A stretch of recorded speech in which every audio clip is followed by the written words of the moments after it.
कांग्रेस का ये कहना है कि जो स्टैंड होना चाहिए, राहुल गांधी बड़े नेता है, विदेशों में जाते भी है, वो विदेशों में इंटरव्यूज भी देते हैं, अपना तमाम व्यूज रखते हैं वो अलग अलग मुद्दों को लेकर। लेकिन जब बात आती है कनाडा में हिंदुओं पे हमले को लेकर या बांग्लादेश में हिंदुओं पे हमले को लेकर, तो वरुण पुरोहित जी का कहना है कि जो स्टैंड भारत सरकार का है वही मान लिया जाए। सहमत है इससे आप, या आपको लगता है कि नहीं, कनाडा में जो हिंदुओं पे हमला हुआ इस पर पार्टी को बोलना चाहिए, कांग्रेस को बोलना चाहिए, अखिलेश यादव को बोलना चाहिए, ममता बनर्जी को बोलना चाहिए? मैं राहुल गांधी का उस बयान का आपका ध्यान दिलाता हूँ जिसको कहा सिखों को कड़ाई पहन दिया जाता है, सिखों को पगड़ी नहीं बांध दी, गुरुद्वारे कर दिया।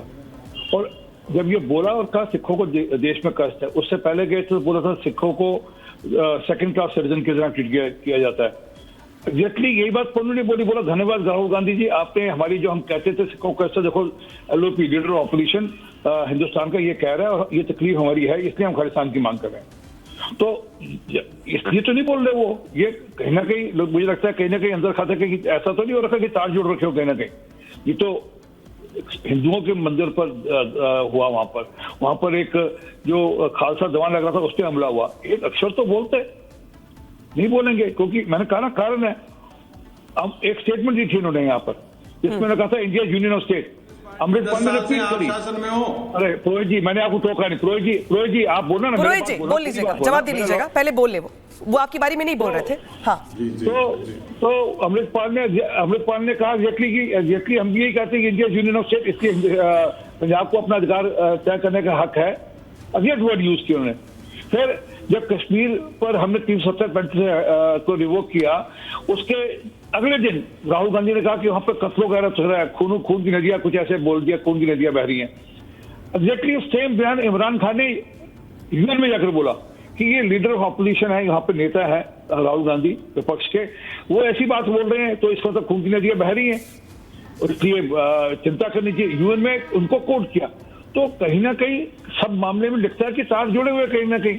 ये तो गाजा के ऊपर, हमास के ऊपर, फलस्तीन के ऊपर सब पे बयान आते हैं कि ये गलत हो रहा है। तो वरुण जी 30 सेकंड में जवाब, फिर मैं परमिंदर जी के पास जाऊंगी। वरुण जी 30 सेकंड में जवाब। वो कह रहे हैं कि गाजा पे जवाब देते हैं, आप बयान देते हैं, राहुल गांधी कश्मीर को लेकर अपनी बात कहते हैं, हर मुद्दे पर कहते हैं, इस पर कुछ नहीं कह रहे। जी भाई, हिंदुस्तान में सरकार प्रधानमंत्री मोदी जी की है। मैंने आपको कहा राहुल गांधी प्रधानमंत्री नहीं है और हिंदुस्तान में कोई बैटर आएगा, पार्लियामेंट का भी सेशन आने वाला 25 नंबर से, उसमें डिस्कशन तो होगा फॉरेन पॉलिसी पे, क्यों नहीं होगा। और हर जियो पॉलिटिकल कंडीशंस अलग अलग होती है। बांग्लादेश हमारा टुकड़ा है, कनाडा टुकड़ा थोड़ी है। कनाडा का प्रधानमंत्री कांग्रेस का सदस्य थोड़ी है। इंदिरा गांधी को हमने खोया, हम पागल है जो वहां तार जोड़ेंगे खालिस्तानियों से और फिर हमारे नेता को खोएंगे। मतलब किस प्रकार का आप निम्न स्तर बौद्धिक क्षमता का आप बता रहे हो, मेरी समझ में नहीं आ रहा। जब मैं कह रहा हूं कि ये बात ही मत करिए आप, कनाडा में हिंदू कर रहे हो तो क्या सिखों से हो रहा है, तो क्या हिंदू सिख डेवलप वापस से डिवीजन करना। आरपी सिंह जी मैं आपके पास आऊंगी। आप चाह रहे हो कि कांग्रेस पार्टी के नाम ले लो, भाई किस सिखों का और हिंदुओं का क्यों से डिवीजन दिखा रहे हो आप? यही भारतीयों पे हमला हो रहा है, जब तो समझ में आ रही है बार बार खालिस्तानी का खास शब्द। आरपी सिंह जी 10 सेकंड में जवाब, मुझे जाना है बाकी गेस्ट के पास।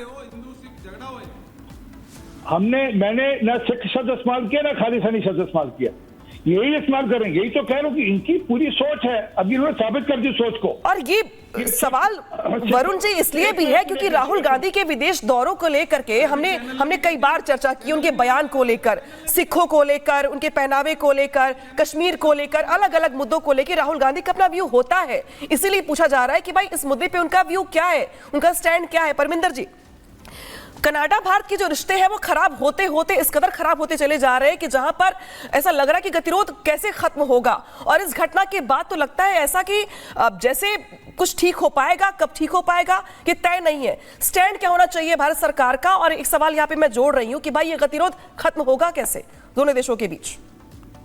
देखिए, सबसे पहली बात तो ये इंटरनेशनल इशू है, इसको फॉरेन मिनिस्ट्री और देश के प्रधानमंत्री सॉर्ट आउट करेंगे। लेकिन जब देश की बात आती है तो हम सबको एक आवाज में उसके सामने खड़ा होना चाहिए।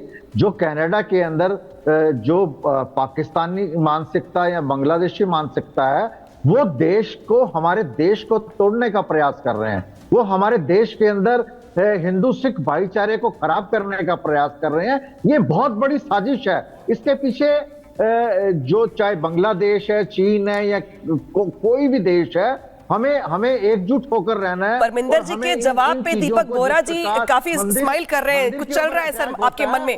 और परमिंदर जी जितनी भी भर्त्सना की जाए खुल के बोलिए कि कोई बयान नहीं आया आपकी पार्टी की ओर से कनाडा की घटना को लेकर, भगवंत मान का कोई बयान नहीं आया, वो तो मुख्यमंत्री हैं पंजाब के, तो उनका तो बयान कम से कम आना चाहिए था ना। चलिए मैं लौटूंगी आपके पास। दीपक बोरा जी स्माइल कर रहे थे आप, मैं सवाल जोड़ देती हूँ इसी के साथ, जो कुछ कहना चाहते हैं इसी में आप सवाल को भी जोड़ लीजिएगा। गतिरोध खत्म कैसे होगा? कनाडा के साथ जो रिश्ते हैं भारत के, वो खराब होते होते किस कदर आगे बढ़ रहे हैं आप भी देख रहे होंगे, तो आखिर ये खत्म कैसे होगा? इसका हल क्या निकलेगा? दूसरा ये कि जो वहां पे हिंदू रह रहे हैं उनकी सुरक्षा बहुत ज्यादा प्रायोरिटी बन गई है और चुनौती भी बन गई है, इसको लेके आपका जवाब। 51 साल हो गए मुझे कूटनीति में, और मैंने जो देखा है 6 देशों में मैं आपका राजदूत रहा हूँ, 7 अन्य देशों में काम किया है, 3 अफ्रीकी देशों में विशेष सलाहकार हूँ।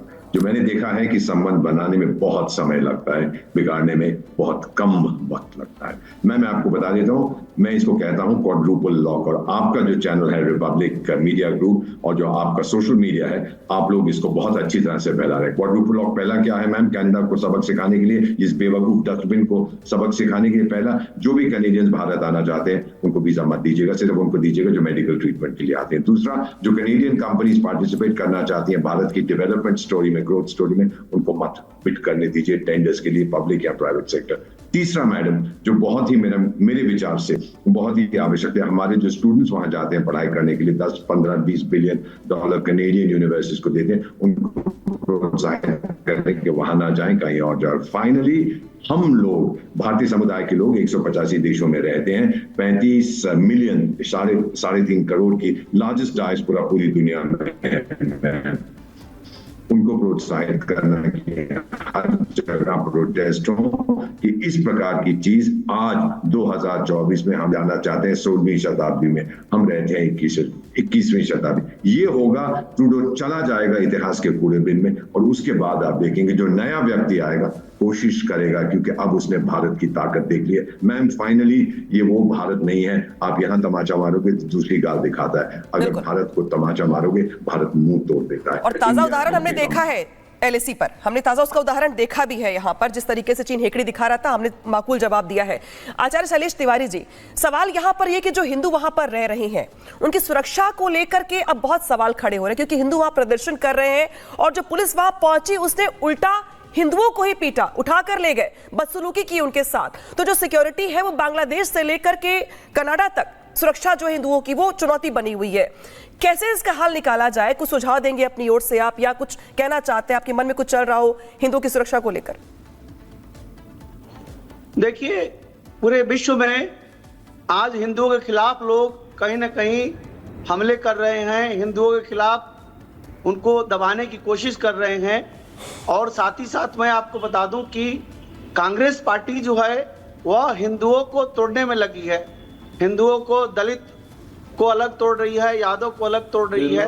तो आज हिंदुओं को जरूरत है, एकजुट होने की जरूरत है, पूरे भारत के हिंदुओं को एकजुट होने की जरूरत है, और जस्टिन ट्रूडो को वहां से पद से मुक्त कर देना है। वरुण जी, आप ही के पास आऊंगी मैं, इसके बाद आप ही के पास आऊंगी, जवाब लूंगी आपसे। एक होकर के अपना विरोध को जताएं, अपने ताकतवर तरीके से विरोध को जताएं। पूरी दुनिया हमारी है और पूरी दुनिया में सनातनी है, और सनातनी किसी से कमजोर नहीं है, कहीं कमजोर होने की जरूरत नहीं है। जब एकजुट होंगे, एक होंगे, जब बटेंगे नहीं तो कटेंगे नहीं, जब बटेंगे तो कटेंगे, यह निश्चित तौर पर है। जब आप बटेंगे तो कटेंगे। और देश के जो जितनी भी राजनीतिक विपक्षी पार्टियां हैं, जनता को सबक सिखानी चाहिए।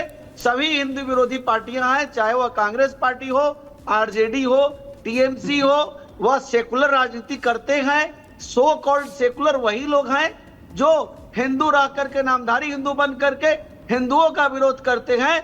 वैसे सेकुलर हिंदुओं से वरुण जी को बचने की जरूरत है। आप जवाब दीजिएगा आचार्य शैलेश तिवारी जी का, लेकिन सवाल मैं इसी में जोड़ रही हूँ। ठीक है शैलेश जी, आपकी बात आ गई है, लेकिन वरुण जी सवाल तो खड़ा होगा ना, हिंदू मुस्लिम एक तरफ, छोड़ दीजिए धर्म की बात, लेकिन तिरंगे का अपमान, जो तिरंगा लेके प्रदर्शन कर रहे थे वहां पे हिंदू, तिरंगे का अपमान किया गया, तो कम से कम यहाँ तो जाति धर्म से ऊपर उठ करके तिरंगे के सम्मान में ही कम से कम कुछ पोस्ट करना चाहिए, कुछ बयान देना चाहिए, कुछ कहना चाहिए, कम से कम भारत सरकार को लेकर के अपील भी करनी चाहिए, कुछ तो कहना चाहिए राहुल गांधी को या बाकी इंडी गठबंधन के नेताओं को। इस पर तो आप कुछ कहेंगे ना कि हाँ ये हम इसमें पीछे रह गए या स्ट्रेटेजी कुछ हो सकता है कुछ और हो आप लोगों की भाई। अनामिका